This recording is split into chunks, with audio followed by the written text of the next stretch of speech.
warahmatullahi wabarakatuh. Saya Yuliana Dwi Hendiningsi dari Prodi PBSI 5A Pagi. Di sini saya akan memaparkan tentang model pembelajaran yang sudah saya pilih, yaitu STAT, yang merupakan salah satu dari model pembelajaran kooperatif yang berkaitan dengan kelebihan, kekurangan, langkah penerapan metode atau teknik model pembelajaran STAT. Kelebihan model pembelajaran STAT: yang pertama, meningkatkan hasil belajar siswa bisa dengan melalui kuis. Guru akan mengadakan kuis setelah pembelajaran sudah selesai. Jadi, siswa dapat mempersiapkan terlebih dahulu materi-materi yang sekiranya akan dijadikan kuis oleh guru tersebut. Nah, di sini siswa bisa mempersiapkan diri melalui kelompok belajar dengan pemahaman yang sudah dimiliki, itu bisa menjadi bekal. Lalu yang kedua, membiasakan diri atau memotivasi di dalam belajar dan lebih meningkatkan rasa kepercayaan diri. Dengan adanya kelompok belajar, maka hasil belajar siswa akan lebih meningkat seperti yang tadi ya.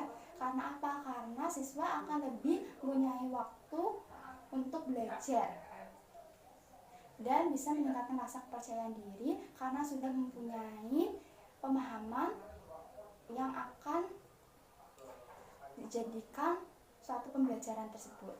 Lalu yang ketiga, membuat siswa mudah bersosial dan meningkatkan hubungan setiap siswa. Dengan adanya kelompok belajar atau grup, maka siswa akan mudah untuk bersosial dengan teman yang lainnya karena mereka saling belajar bersama satu sama lain. Nah, belajar bersama tersebut bisa melalui tatap muka maupun daring. Jika menggunakan tatap muka langsung, maka mereka akan membahas secara langsung secara tatap muka.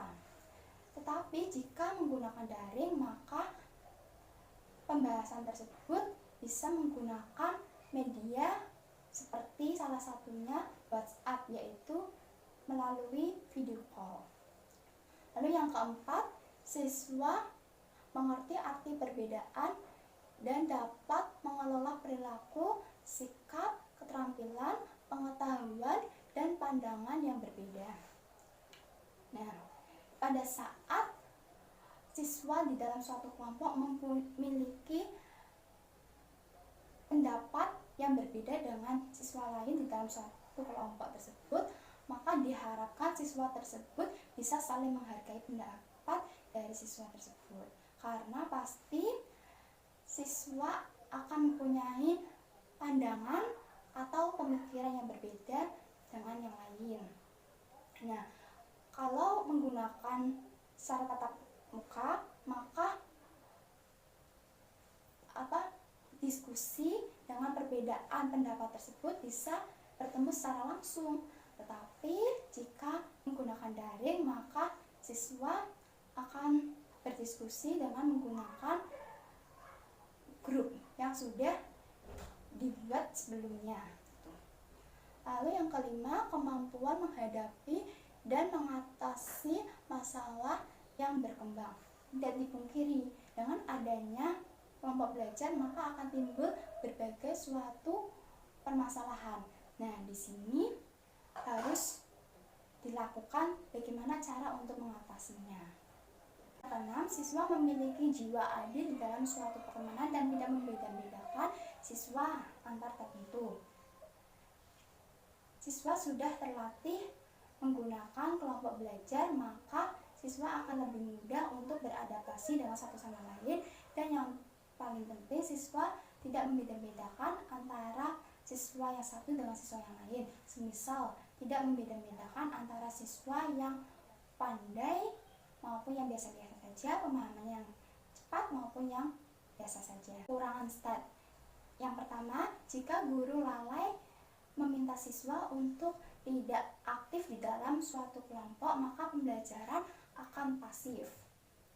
Walaupun dengan menggunakan model pembelajaran kelompok belajar, tetapi guru juga harus mendampingi. Apabila menggunakan sistem pembelajaran secara tatap muka, maka guru bisa mendampingi di suatu kelas.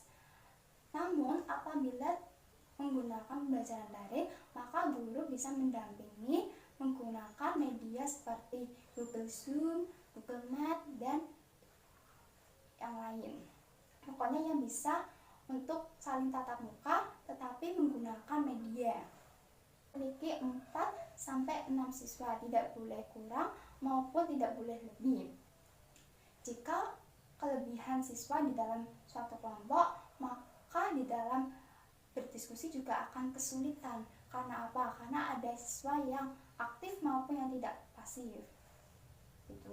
Jadi harus sesuai dengan jumlahnya masing-masing. 3. Jika ketua grup atau siswa yang lain belum mampu menanggulangi masalah secara solutif, maka pembelajaran akan tersendat.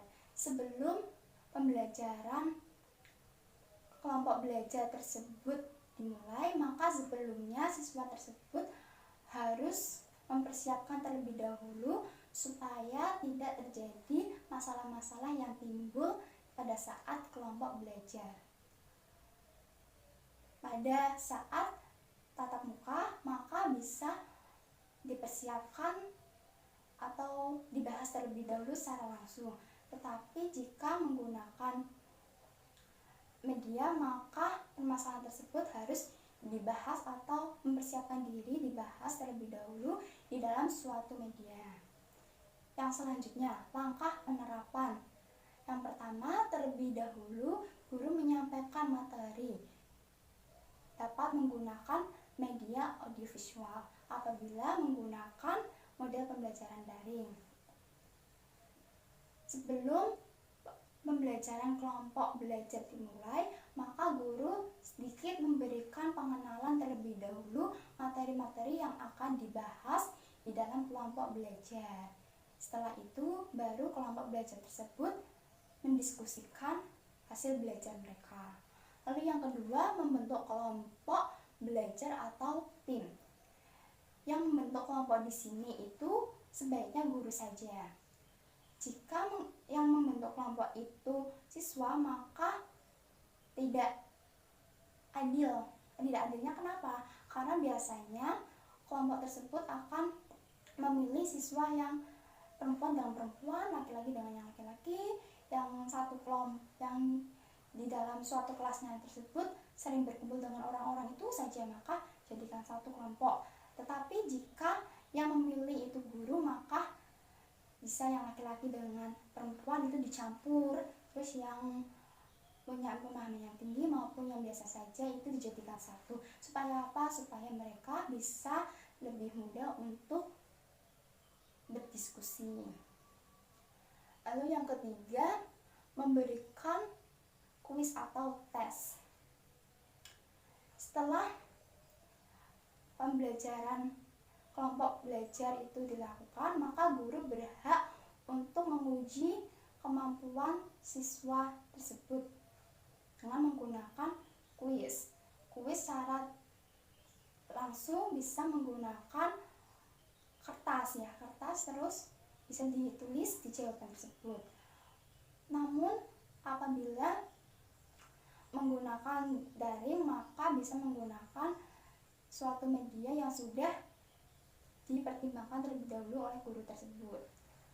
Lalu yang selanjutnya, guru memberikan skor pada peningkatan individu.